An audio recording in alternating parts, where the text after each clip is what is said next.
نحمدہ ونصلی علی رسولہ الکریم، اما بعد۔ عید کے روز اچھے کپڑے پہننا، غسل کرنا، خوشبو لگانا اور مسواک کرنا مستحب ہے۔ حضرت عبداللہ بن عباس رضی اللہ عنہما سے مروی ہے کہ رسول اللہ صلی اللہ علیہ وسلم نے فرمایا، بے شک اللہ تعالی نے اس روز کو مسلمانوں کے لیے عید کا دن بنایا ہے، لہذا جو شخص جمعہ کے لیے آئے اسے چاہیے کہ غسل کرے، اگر خوشبو میسر ہو تو وہ اسے لگائے اور مسواک بھی کرے۔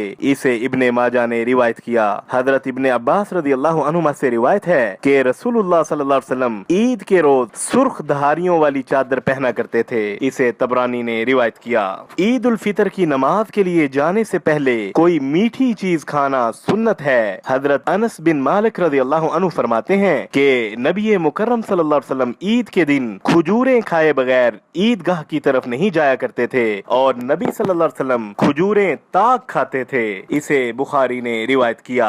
عید گاہ جاتے ہوئے باکثرت تکبیریں کہنا سنت ہے۔ عید الفطر میں امام کے خطبہ کے لیے ممبر پر بیٹھنے تک تکبیریں کہتے رہنا چاہیے۔ عبداللہ بن عمر رضی اللہ عنہما عید کے دن صبح سورج نکلتے ہی عیدگاہ تشریف لے جاتے اور عیدگاہ تک تکبیریں کہتے جاتے، پھر عیدگاہ میں بھی تکبیریں کہتے، یہاں تک کہ جب امام خطبہ کے لیے ممبر پر بیٹھ جاتا تو تکبیریں پڑھنا چھوڑ دیتے۔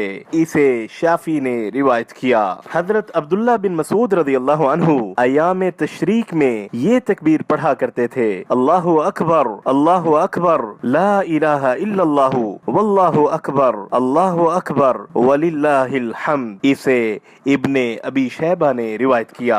عید الفطر اور عید الاضحیٰ کی نماز دو رکعت ہے اور نماز عید کھلے میدان میں ادا کرنی چاہیے۔ نماز عید کے لیے نہ ہی اذان ہے اور نہ ہی اقامت۔ عیدین کی نماز میں پہلے نماز اور پھر خطبہ دینا مسنون ہے۔ حضرت عبداللہ بن عمر رضی اللہ عنہما فرماتے ہیں کہ رسول اللہ صلی اللہ علیہ وسلم، حضرت ابو بکر صدیق رضی اللہ عنہ اور حضرت عمر رضی اللہ عنہ نماز عیدین خطبہ سے پہلے ادا فرماتے۔ اسے بخاری اور مسلم نے روایت کیا۔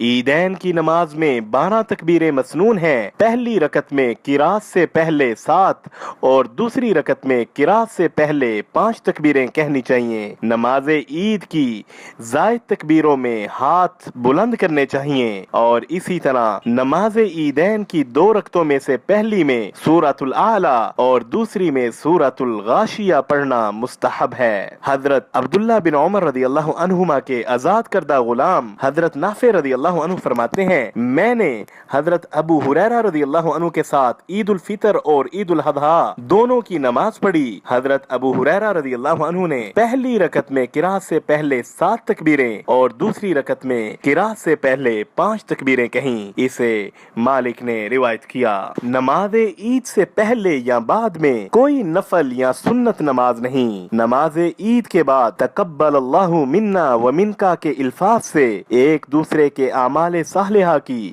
قبولیت کی دعا مانگنا درست ہے۔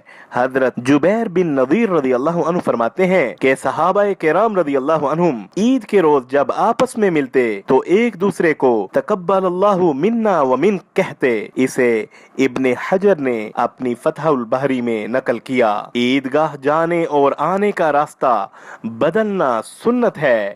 حضرت جابر بن عبداللہ رضی اللہ عنہما فرماتے ہیں کہ نبی مکرم صلی اللہ علیہ وسلم عید کے روز عیدگاہ میں آنے جانے کا راستہ تبدیل فرمایا کرتے تھے۔ اسے بخاری نے روایت کیا۔ کسی کو عید کی نماز نہ مل سکے یا بیماری کی وجہ سے عیدگاہ نہ جا سکے تو اسے 2 رکعت تنہا ادا کر لینی چاہیے۔ حضرت انس بن مالک رضی اللہ عنہ نے اپنے غلام ابن ابی عتبہ کو زاویہ گاؤں میں نماز پڑھانے کا حکم دیا تو ابن ابی عتبہ نے حضرت انس رضی اللہ عنہ کے گھر والوں اور بیٹوں کو جمع کیا اور سب نے شہر والوں کی تکبیر کی طرح تکبیر اور نماز کی طرح نماز پڑھی، اور اکرمہ رضی اللہ عنہ نے کہا، گاؤں کے لوگ عید کے روز جمع ہوں اور 2 رکعت نماز پڑھیں جس طرح امام پڑھتا ہے، اور عطا رحمہ اللہ نے فرمایا، جب کسی کی نماز فوت ہو جائے تو وہ 2 رکعت نماز ادا کر لے۔ اسے بخاری نے روایت کیا۔ نماز عید کے لیے خواتین کو بھی عیدگاہ میں جانا چاہیے۔